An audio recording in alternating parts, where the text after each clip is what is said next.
Okay, today we're going to be looking at one of my favorite lesser-known Neil Young songs and guitar solos. It's Too Far Gone off of Freedom. And this is just a deceptively simple little solo that has a lot of great takeaways. And I think pretty much anyone can play it, and it'll help you learn about soloing over the chord changes. So I'm going to demo that here. I'm going to play along to the original. I'll show you the chord progression over the chorus, which is the same over the verse and the solo. It's just G, D, and C.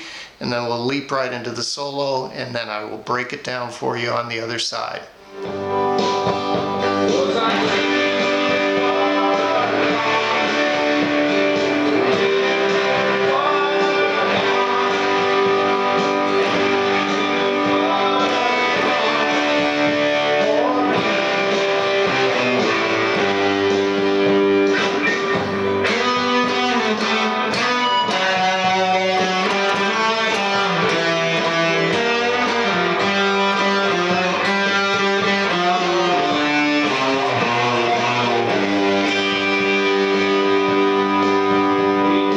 So again, a great Neil Young song. If you haven't heard it, it's here on YouTube and you can check it out, as well as the rest of the Freedom album, which is a great album.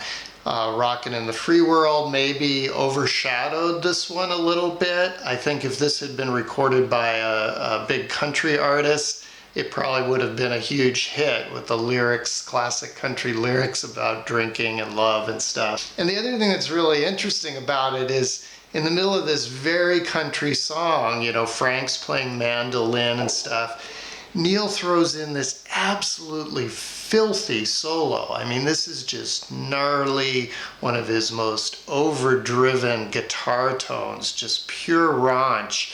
But it works. For Neil, it just totally works. So you'll want a lot of overdrive when you're playing this.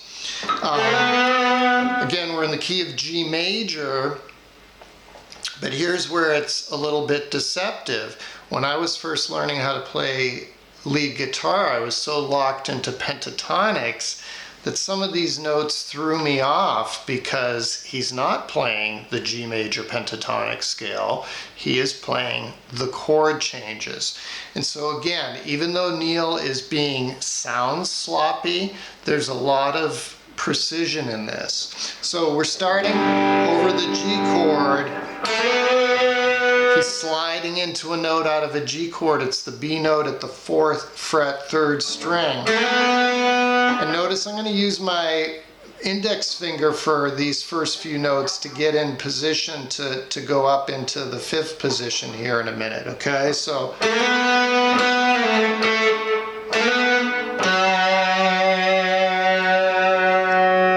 that first part is just 3rd string between 4 and 2.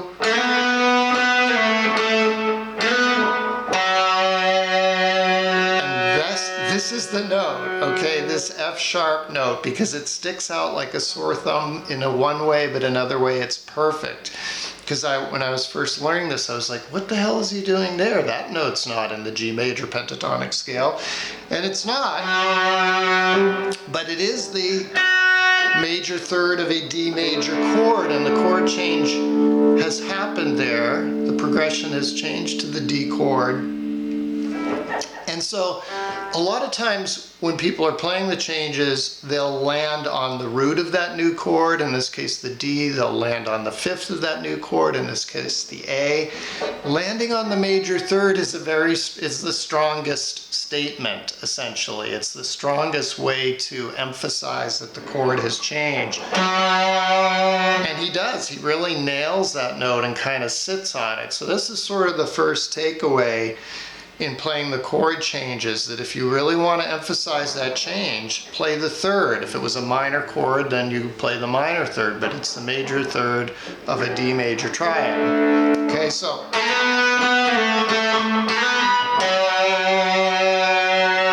And he's giving most notes a wiggle. He's giving some of them, you know, almost pinch harmonics in some cases.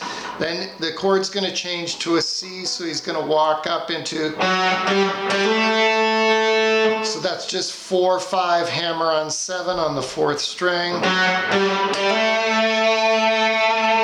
So F sharp G A. You see there that we've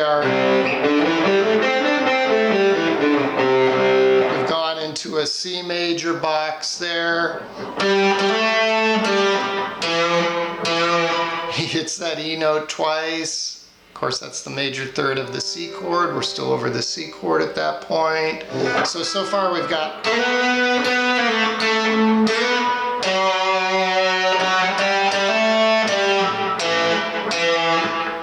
Okay, now we're going to go back to the G.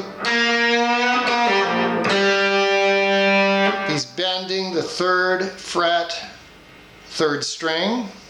Just half step bend up to a B, because again we're over a G chord at this point, so we're going to play a B note, major third of a G chord, so it's a bend and release. We're just quickly hitting that F note before coming back to the open G. So all from the beginning.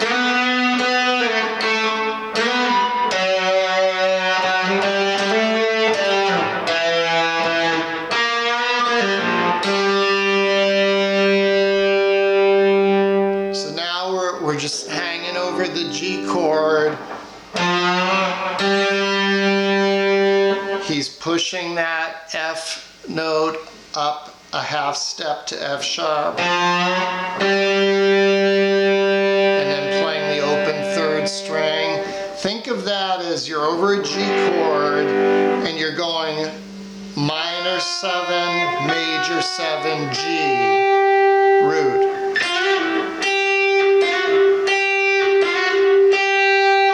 Essentially what you're doing. And then he goes backwards, open 3rd string, bending that F note again a half step, and then playing the open D note. Why? Because we've gone to the D chord at that point. And then he's just going to walk down. C, B flat bent, landing on the G. And then he lands with a real flourish, playing an upstroke on that G note, 3rd fret 1st string, because of course the chord progression has gone full circle back to the G. So that ending part again.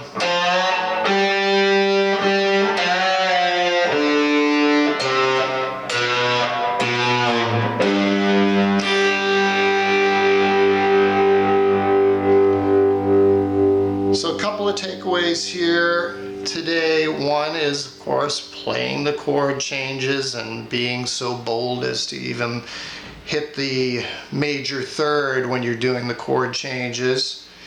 The other is soloing in the open position. Neil does this all the time, and it's not to be overlooked. I think a lot of people, when they're trying to learn lead guitar, they think, oh, I've got to go, I've got to go up here and play at the 20th fret or whatever.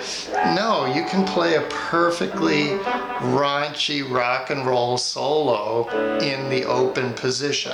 He travels up here briefly, but basically this is an open position solo. So learn a new Neil Young tune. If you don't know this one, have some fun with it, play along with it, and thanks again for joining me. I'll see you next time.